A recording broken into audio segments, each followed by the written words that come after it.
नमस्कार विद्यार्थी मित्रांनो, आज आपण सम आणि व्यस्त प्रमाण किंवा डायरेक्ट अँड इनव्हर्स प्रपोर्शन तर त्यावरील काही उदाहरणं पाहणार आहोत. परंतु ते पाहत असताना आपल्याला प्रत्यक्ष मी तुम्हाला डायरेक्ट किंवा इनव्हर्स प्रपोर्शन काय असतं ते सांगत नाही. ज्या वेळेला आपण प्रॉब्लेम सॉल्व्ह करू त्याच वेळेला तुमच्या लक्षात येईल की दिलेल्या प्रश्नामध्ये समप्रमाण आहे की व्यस्त प्रमाण आहे, बरोबर. ते आपण तिथे ओळखायचं आणि त्यावरूनच आपण आपलं क्वेश्चन सॉल्व्ह करायचं. आणि सॉल्व्ह केल्यानंतर मी तुम्हाला एक्सप्लेन पण करून सांगेल की समप्रमाण इथे का आहे ते, बरोबर. तर चला तर आपण सुरुवात करूया. फर्स्ट क्वेश्चन आहे बघा. If 7 kg onions cost 140 rupees, म्हणजे 7 किलोग्रॅम कांद्यांसाठी आपल्याला 140 रुपीज द्यावे लागतात.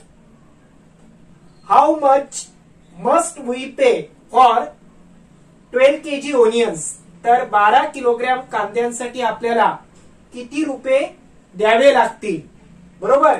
किंवा 12 किलोग्रॅम कांदे आपल्याला किती रुपयात मिळतील, असा प्रश्न आहे. आता या ठिकाणी आपण ज्या दोन बाबी कन्सिडर करणार आहोत, दोन गोष्टी, त्या दोन गोष्टी कोणत्या आहेत तर बघा.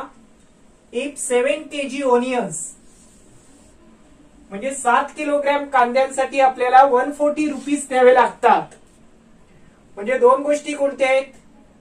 केजी मध्ये काय असेल, कांद्यांचे वजन. म्हणजे दोन गोष्टी कोणत्या आहेत बघा. कांद्यांचे वजन केजी म्हणजे वेट ऑफ ओनियन्स फर्स्ट. आणि त्यांची कॉस्ट म्हणजे काय, किंमत.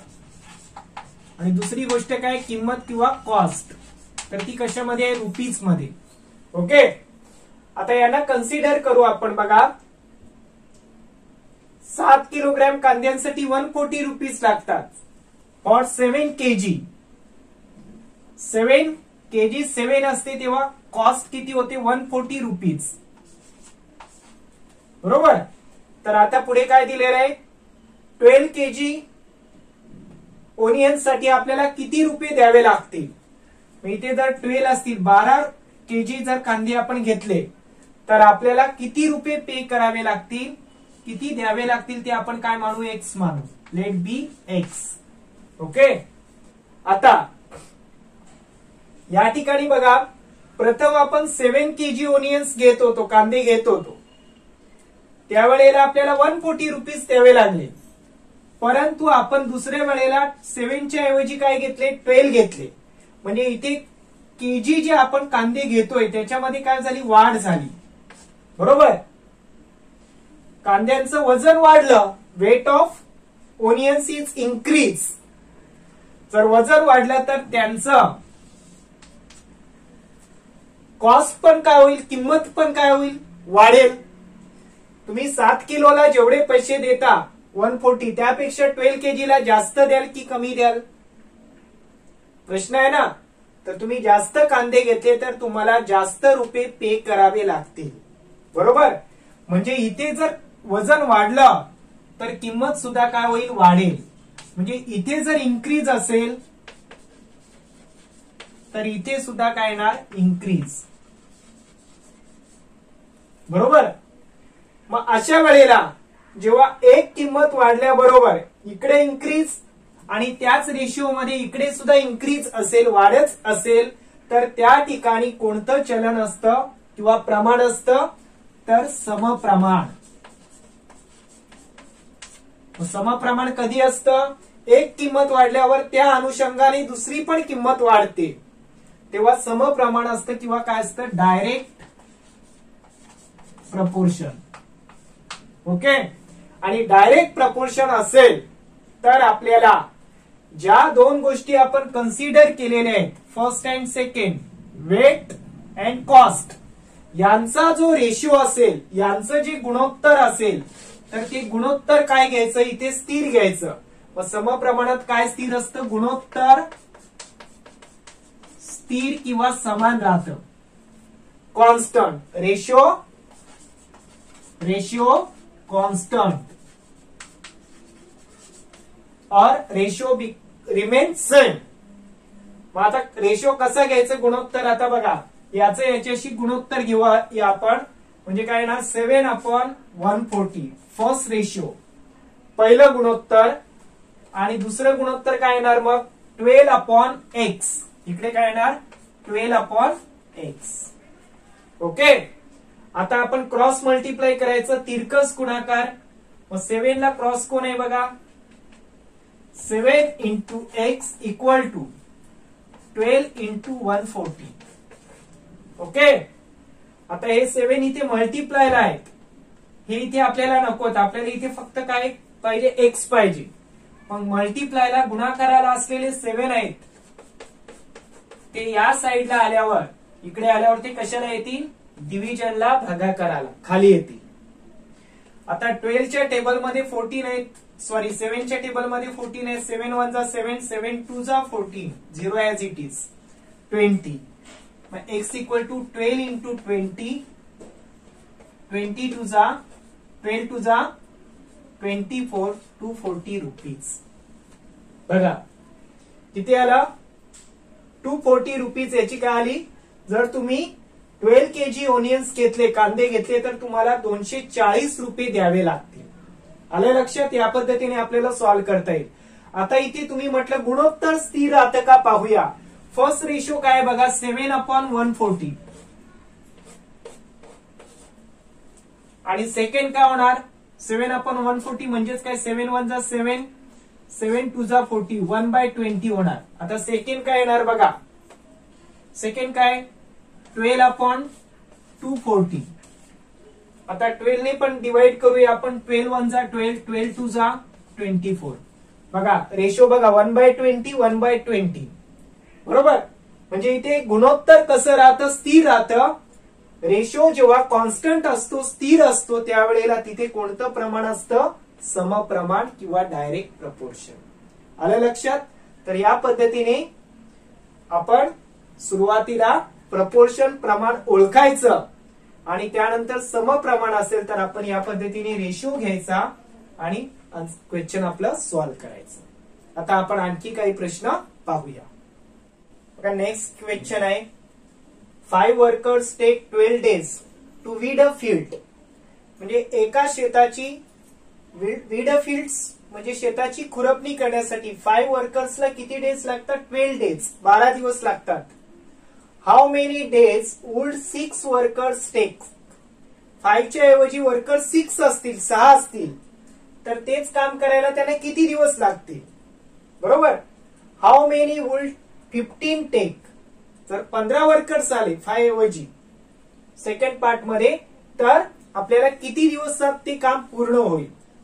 म्हणजे या ठिकाणी काम सेम आहे, वर्क इज सेम, फक्त काय चेंज होतंय, नंबर ऑफ वर्कर्स, कामगारांची संख्या बदलते. म्हणजे या ठिकाणी दोन गोष्टींचा आपल्याला जे विचार करावा लागेल, त्या दोन गोष्टी कोणत्या आहेत, वर्कर्स, नंबर ऑफ वर्कर्स म्हणजे कामगार संख्या. बरोबर. आणि ते काम करण्यासाठी लागणारे दिवस, दिवस म्हणजे काय, डेज. बघा आता 5 वर्कर्स टेक 12 days. जेव्हा कामगार संख्या 5 असते तेव्हा डेज किती असतात, 12 days मध्ये वर्क पूर्ण होतं. बरोबर. मग आता त्याऐवजी काय झालं, 6 मजुरांना ते काम पूर्ण करण्यास किती दिवस लागतील, 6 वर्कर्स. जर 5 ऐवजी वर्कर 6 आले तर तेच काम किती डेज मध्ये कंप्लीट होईल, इथे आपण एक्स मानू, it is be x. First question. आणि सेकंड पार्ट मध्ये काय विचारले, हाऊ मेनी वुड टेक 15.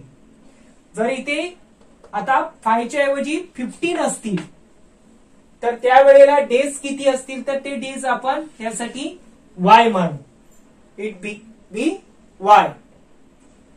आता या ठिकाणी तुम्हाला फर्स्ट क्वेश्चन नीट ऑब्झर्व करायचं. आपल्याला काय दिलेलं आहे बघा. आता नंबर ऑफ वर्कर्स, काम आपलं सेम आहे आणि नंबर ऑफ वर्कर्स इथे वाढ झाली, म्हणजे इथे इन्क्रीज आहे. ओके.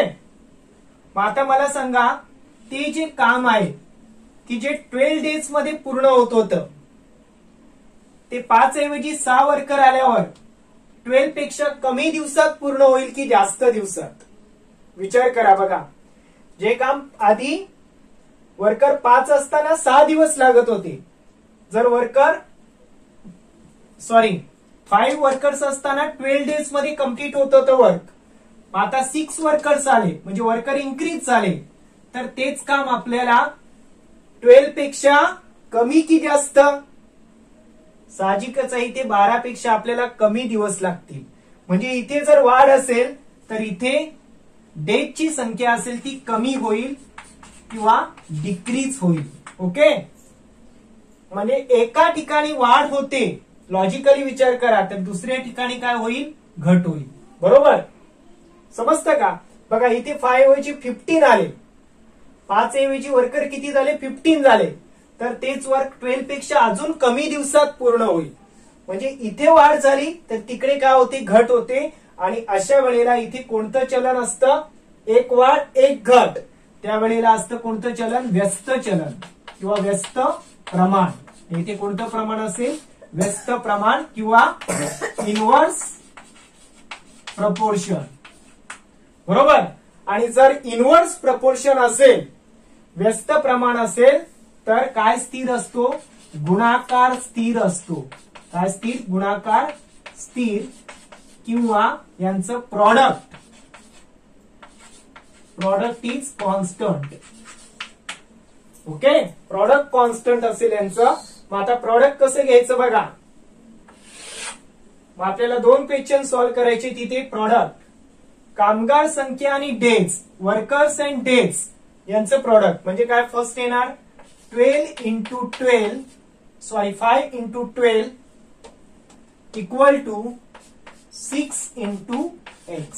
First part. ओके, मग आता x ची व्हॅल्यू कशी काढणार? 5 into 12.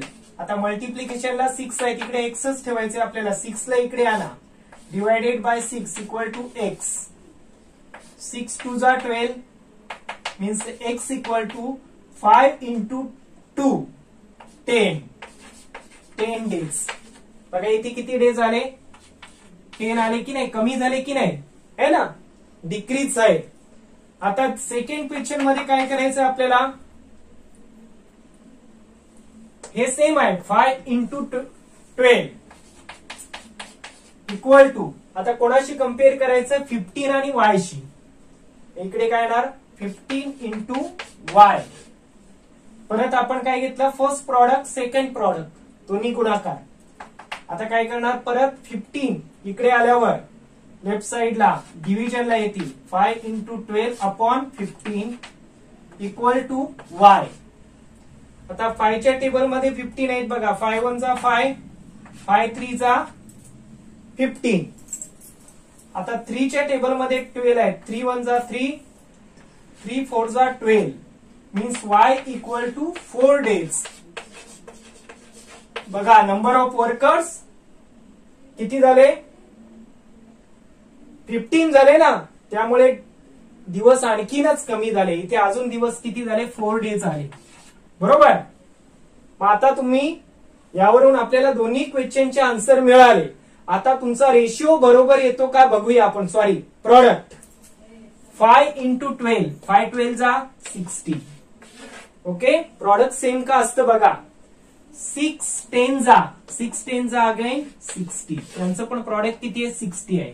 अँड 15 4 जा अगेन 60. म्हणून इथे कोणतं चलन आहे? व्यस्त चलन किंवा इनव्हर्स प्रपोर्शन आहे. आणि इनव्हर्स प्रपोर्शन मध्ये काय सेम असतो आपला? कॉन्स्टंट काय असतो? प्रॉडक्ट किंवा त्यांचा गुणाकार. तर या पद्धतीने मी मुद्दामून समचलनाचं उदाहरण घेतलं नाही, कारण तुम्हाला या ठिकाणी कोणतं प्रपोर्शन आहे ते ओळखता आलं पाहिजे. एकदा का प्रपोर्शन ओळखलं तर तुम्ही कोणत्याही प्रकारचं सम्स असू द्या, गणित असू द्या, तुम्हाला सहज सॉल्व्ह करता येईल. बरोबर. म्हणून मी एकाच एक्सरसाइज मधल्या न घेता वेगवेगळ्या एक्सरसाइज मध्ये घेतल्या. तर तुम्ही व्यवस्थित स्टडी करा, म्हणजे तुम्हाला सहजच प्रपोर्शन ओळखता येईल. बघा आणखी एक क्वेश्चन आहे. For 12 cows 13 kg 500 gram food supplement are required every day. म्हणजे काय, तर 9 गायींना दररोज 13 किलोग्रॅम 500 ग्रॅम एवढं फूड सप्लिमेंट म्हणजे काय, खुराक किंवा एक प्रकारचा चारा लागतो, बरोबर. इन द सेम प्रपोर्शन, त्याच प्रमाणात, how much will be needed, किती लागेल कोणाला, 12 काउज म्हणजे 12 गायींना याच प्रमाणात दररोज किती खुराक लागेल, बरोबर. आता इथे आपल्याला ज्या 2 थिंग्स कन्सिडर करायच्या, 2 गोष्टी त्या कोणत्या आहेत, म्हणजे गायींची संख्या किंवा नंबर ऑफ काउज फर्स्ट, आणि सेकंड काय असेल, खुराक किंवा चारा म्हणजे काय, फूड सप्लिमेंट. तर या प्रकारे या 2 गोष्टींचा आपल्याला विचार करायचा. आता विचारात घ्या, 9 गायींना, जेव्हा गायींची संख्या 9 असते, 9, number of cows is 9, how much food supplement required, 13 kg 500 gram. Okay. आणि तीच संख्या, जेव्हा गायींची संख्या किती होते, number of cows 12, then how much food supplement, खुराक तेव्हा किती लागेल, लेट्स इट बी एक्स, याला काय मानू आपण, एक्स मानू. आता या ठिकाणी एक गोष्ट लक्षात ठेवायची बघा, नंबर ऑफ काउज, गायींची संख्या काय झालेली, वाढलेली आहे, म्हणजे इथे इन्क्रीज दिसतो आपल्याला. गायी जर जास्त असतील तर त्यांना चारा किंवा खुराक पण जास्त लागेल की कमी लागेल, लॉजिकली काय सांगणार तुम्ही, जास्त गायी आहेत, गायी जास्त असतील तर खुराक सुद्धा जास्त लागेल, बरोबर. म्हणजे इथे वाढ आहे तर इकडे पण काय येणार, वाढच येणार, म्हणजे इकडे सुद्धा इन्क्रीज आहे. म्हणजे वाढीला वाढ किंवा घटीला घट असेल तर त्यावेळेला कोणतं प्रपोर्शन असतं, येथे कोणतं प्रमाण असणार, येथे समप्रमाण किंवा डायरेक्ट प्रपोर्शन, बरोबर. इथे कोणतं प्रमाण आहे, समप्रमाण किंवा डायरेक्ट प्रपोर्शन आहे. म्हणजेच इथे परत काय येणार, काय स्थिर येणार, गुणोत्तर स्थिर किंवा तुमचा रेशिओ इज कॉन्स्टंट असेल, बरोबर. मग आपल्याला रेशिओ घ्यायचा आता, फर्स्ट 9 and 3 kg 500 ग्रॅम. आता ह्याच्या 2 क्वांटिटी आहेत, त्यांना आपल्याला डायरेक्टली घेता येणार नाही. मग काय करावं लागेल आपल्याला, 13 kg 500 ग्रॅम आहे, त्याला एकतर ग्रॅम ठेवा किंवा किलोग्रॅम ठेवा. मग याला जर किलोग्रॅम मध्ये कन्वर्ट केलं तर 13 आणि इथे ग्रॅमचे किलोग्रॅम करताना कितीने डिवाइड केलं जातं, 1000 ने. 1000 ने डिवाइड केलं की या ग्रॅमचं सुद्धा काय होणार, केजी होणार, फक्त इथे पॉइंट येणार. म्हणजेच काय, इथे पॉइंट जर आपण हे घालवले तर 13.5 होईल किंवा 500, 13.30 आहेत ना. इकडे डेसिमल नंतर किती डिजिट येणार, 1 2 3, एवढे काय असतील, केजी. याला 13.5 घेतले तरी पण चालेल. मग आता रेशिओ कसं घ्यायचं आपण, therefore 9, first ratio is 9/13.5 equal to, first बघा 9/13.5 आणि इकडे काय ना 12/x. मग आता आपण सॉल्व्ह करूया यांना, cross multiply. Therefore 9 into x equal to 12 into 13.5. आता जे 9 आहेत मल्टिप्लायला ते राईट साइडला गेल्यावर x ला जर इथे ठेवायचं झालं तर 9 ला आपल्याला तिकडे पास करावं लागेल ना. मग 12 into 13.5/9. आता 12 आणि 9 कशाच्या टेबलमध्ये आहेत, तर 3 च्या टेबलमध्ये आहेत. 3 च्या टेबलमध्ये 3 3 जा 9 and 3 4 जा 12. आता याला 3 ने डिवाइड करा, 13.5 ला 3 1 जा 3, 3 4 जा 12, 1.35 जा 15. Means what 4 into 4.5 45 into 5 that is 5 4 जा 20 जा 0 2 4 जा 16 plus 2 18.0 मीन्स 18 किलोग्रॅम. म्हणजे किती लागणार याला चारा खुराक तर 18 kg फूड सप्लिमेंट यासाठी आपल्याला द्यावं लागेल. तर या पद्धतीने आपण हे सुद्धा प्रपोर्शन इथे ओळखायचं. कोणतं प्रपोर्शन आहे तर डायरेक्ट प्रपोर्शन किंवा समप्रमाण आहे. तर बघा विद्यार्थी मित्रांनो, मी जास्त उदाहरणं घेत नाहीत, फक्त तुम्हाला नीट विचार करता आला पाहिजे आणि समचलन किंवा व्यस्तचलन ओळखता आलं पाहिजे. लक्षात ठेवा, ज्या वेळेला वस्तूची संख्या आणि किंमत म्हणजे तुम्ही 2 वह्या घेतल्या तर तुम्हाला समजा 20 रुपये लागत असतील, तर तुम्ही 4 वह्या घेतल्या तर तुम्हाला 40 रुपये लागतील. म्हणजे वस्तूची संख्या आणि किंमत यांच्यामध्ये नेहमी समचलन असतं. किंवा या प्रकारचं उदाहरण, आता इथे गायींची संख्या वाढली तर त्यांना लागणारा चारा सुद्धा वाढेल. एखाद्या घरातली माणसं वाढली तर त्यांना लागणारा राशन सुद्धा वाढतं ना. त्याच प्रकारे म्हणजे त्या ठिकाणी समचलन असतं, असं लॉजिकली विचार करायचा. याच्या उलट जर मगाचं एक उदाहरण तुम्ही पाहिलं की मजुरांची संख्या जर आपण एखादं काम आपल्याला पूर्ण करायचंय, त्या कामासाठी सुरुवातीला कमी मजूर होते तर जास्त दिवस लागतील. त्या ठिकाणी जर आपण मजुरांची संख्या वाढवली तर कामाचे दिवस साहजिकच कमी होतील, म्हणजे वाढीला घट. मग त्या ठिकाणी कोणतं चलन असतं? व्यस्त चलन किंवा इन्व्हर्स प्रपोर्शन असतं. त्याचप्रमाणे आणखी एक ठिकाणी व्यस्त प्रमाण असतं, ते म्हणजे काय? अंतर जर स्थिर आहे, तुम्हाला एखाद्या ठिकाणी पोहोचायचंय, बरोबर पुण्याला पोहोचायचंय समजा, तर तुम्ही तुमच्या गाडीचा स्पीड वाढवला, वेग वाढवला, तर तुम्हाला पोहोचण्यासाठी काय होईल? त्या ठिकाणी पोहोचायला कमी वेळ लागेल.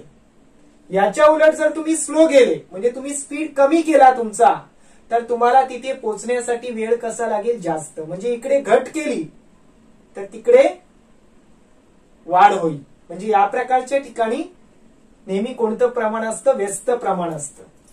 समप्रमाण ओळखलं तर गुणोत्तर घ्यायचं, रेशो घ्यायचा. व्यस्त प्रमाण असेल तर गुणाकार घ्यायचा आणि या प्रकारे क्रॉस मल्टिप्लाय करून तुम्ही सहजरित्या त्या किमती काढू शकता. तर तुम्ही प्रॅक्टिस करा. प्रॅक्टिस केल्यावरच तुम्हाला विषय भाग व्यवस्थित समजेल. आपले व्हिडिओ परत परत पहा आणि अशाच प्रकारच्या व्हिडिओसाठी आपल्या चॅनेलला सबस्क्राईब करा, म्हणजे तुम्हाला या प्रकारच्या व्हिडिओचं नोटिफिकेशन मिळेल. त्याचबरोबर आपल्या चॅनेलवरती स्कॉलरशिप सारख्या परीक्षांसाठी आवश्यक असणारे व्हिडिओ पण आहेत आणि त्याचप्रमाणे वैदिक गणितातील ज्या ट्रिक्स आहेत वेगवेगळ्या, त्यांचा सुद्धा तुम्हाला परिचय आपल्या चॅनेलवरती होईल. तर त्यासाठी चॅनेलला तुम्ही सबस्क्राईब करा. व्हिडिओ पाहिल्याबद्दल सर्वांना धन्यवाद. थँक्यू.